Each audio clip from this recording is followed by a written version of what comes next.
with another Scary Sunday. No normal intro as per usual. Being that we got to see it in theaters again. Yeah, we saw another in theaters scary movie. Yep. And man, we're on a bit of a roll. Yeah. Yeah. So Annebelle comes home. Yeah. Annebelle comes home. What is the rundown, Zach? Because this is your franchise. So, I mean, Conjuring universe movies. Personally, one of my favorite horror franchises besides, the classic slashers. So, this one, it's weird because Annabelle movies are the only ones that have jumped around a little bit in the timeline wise. It's really weird. Like, the first one is before this one. But the second one is before the first one, and now this one takes place after all of them.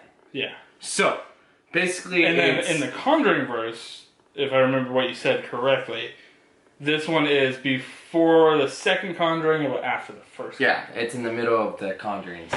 Where's La Llorona in all this? Who knows? In the 90s. So that's right. It is something like that. So it's way down. Yeah. So it's delayed. It'd be the dude. They keep jumping around. It's getting crazy. Basically, this is the story of when the Warrens take Annabelle from the 3 nurses in the first movie of The Conjuring and decide to take the doll away and lock her up. Yeah, put it in the room of mysteries. Yep, and then they lock her up, say, never open this because she can possess... You guys have seen what it looks like. It's got the glass and all that stuff. Yeah. So you open that, it can possess everything in the room. I wonder what happens. Now, so they go out on another mission type thing, and babysitter gets to hang out with the kid, and her best friend comes over and decides to go, hey, I want to go into that room. I'm going to go ahead and unlock and touch everything in the room. Yeah. And from then you can guess what happens by meaning craziness, mayhem, and werewolves. Yeah. So, that's the rundown. That's all we're going to say about the werewolf thing. But there is a werewolf. Yeah, there's a werewolf. What? What? So what did you like about it, buddy? What? What? Yep. What the heck? Inside joke. Yes.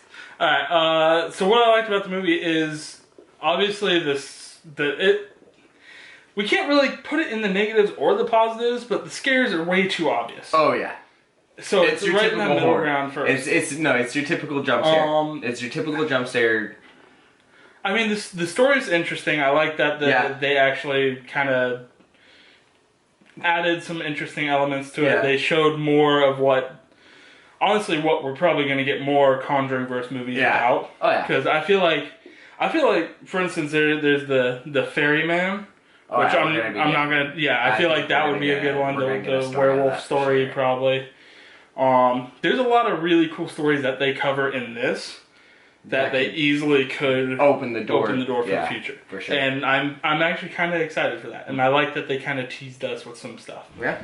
So yeah, other than that, there's really not a huge amount I like in this movie. I mean, it's a good scary movie. It's nothing super special though. Yeah. I'll say that.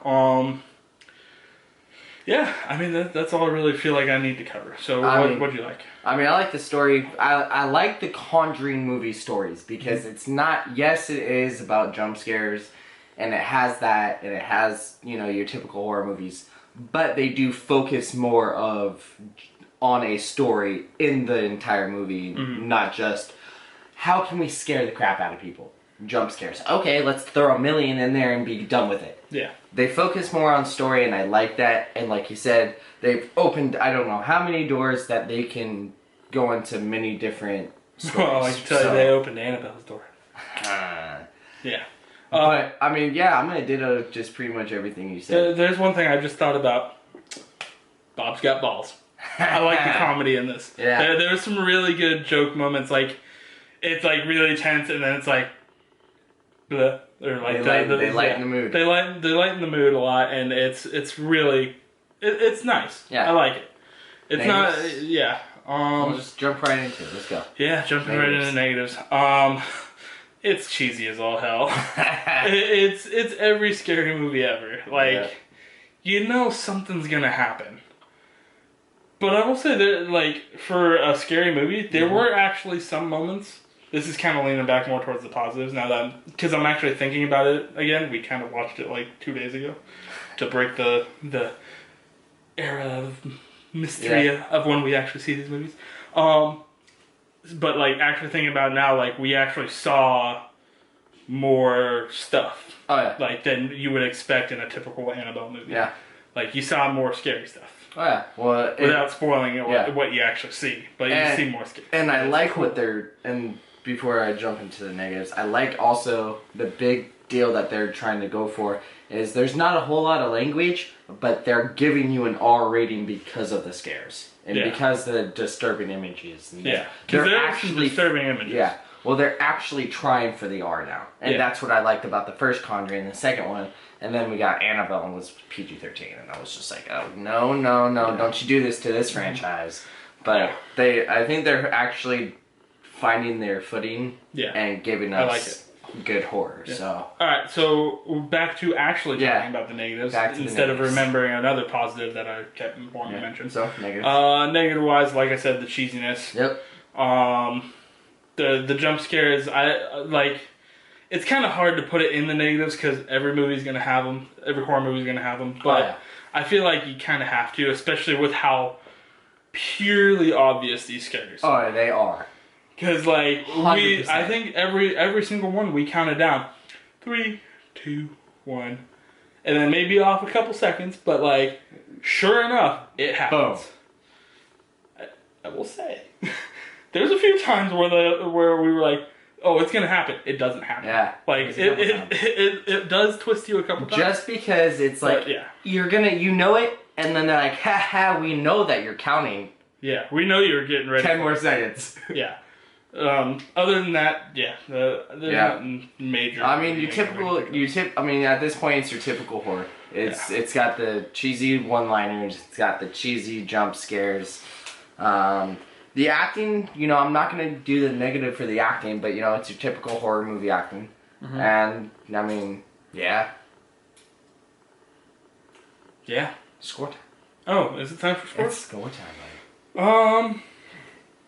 Playing it back in my head, the actual movie itself, I did really enjoy this. So I'm gonna go ahead and just give it a buy it. I'm gonna ditto that and say buy it as well. The first Annabelle movie I'd probably actually buy. Well, I have all of the Conjuring universe besides the first Annabelle because that one doesn't exist.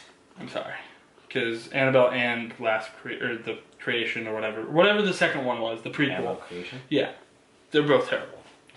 So I would actually, I think I would actually buy this one. Oh, there you go. So yeah.